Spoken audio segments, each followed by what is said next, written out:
আসসালামু আলাইকুম প্রিয় ভিউয়ার্স, আপনাদের সাথে আছি আমি আরডি রাজু খান। আজকে আপনাদেরকে দেখাবো প্যারালাল পার্কিং। দেখতে পাচ্ছেন আমি কিভাবে একটি পার্কিং করছি, আর এটাকে বলা হয় প্যারালাল পার্কিং। বিশেষ করে রাস্তার সাইডে করে থাকি, যেহেতু আমাদের বাংলাদেশে যানবাহন চলাচল রাস্তার বাম দিক দিয়ে বা বাম পাশের সাইড, এর জন্য আমি বাম পাশে করে দেখাচ্ছি। তো প্রিয় ভিউয়ার্স, আমি সামনে গাড়িটি নিয়ে পার্ক করব। দেখতে পাচ্ছেন এই প্লেসে আমাকে গাড়িটা রাখতে হবে। তাহলে প্রথমে আমার যে পেছনের গাড়ির বাম্পারটা আছে সেটার সঙ্গে আমি লেভেল করে গাড়ি প্রথম দাঁড় করাবো। এখানে আমাকে প্রথমে থামতে হবে। এরপর স্টিয়ারিং ফুল বাম দিকে কাটতে হবে।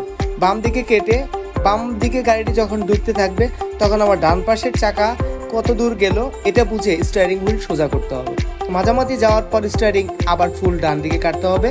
এই ডান দিকে কাটতে কাটতে আমার পেছনে বরাবর দেখতে হবে পেছনে কতটুকু যাওয়া যাবে। এরপর গাড়িটি আমি কাটা শেষ হইলে, পেছনে যাওয়া কমপ্লিট হলে সামনের দিকে এগিয়ে জাস্ট গাড়িটাকে দেখুন, স্টিয়ারিংটা বামে কেটে আবার স্টিয়ারিংটা ডানে কেটে সোজা করে শুধু দাঁড় করে দিলাম। এই তো গাড়ি পার্কিং হয়ে গেল। তো প্যারালাল পার্কিংটা এভাবে করে থাকি। তো আপনি ভালো গাড়ি চালাতে পারলে যে আপনার সব কিছুতেই সহজ হবে তেমনটা নয়, কারণ ভালো গাড়ি চালাতে জানলে হয় না, ভালো পার্কিং করা জানা লাগে।